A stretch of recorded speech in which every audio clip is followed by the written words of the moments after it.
How to reset Mozilla Firefox to default settings. So start the browser and come here in the upper right corner to these three horizontal lines. Okay, and go down to help, and after help, troubleshooting information,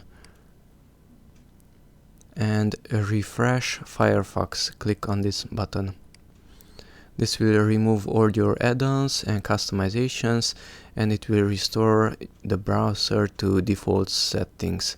So click on the refresh button and click on the finish. And voila, everything was reset to default. We can close it, close all tabs.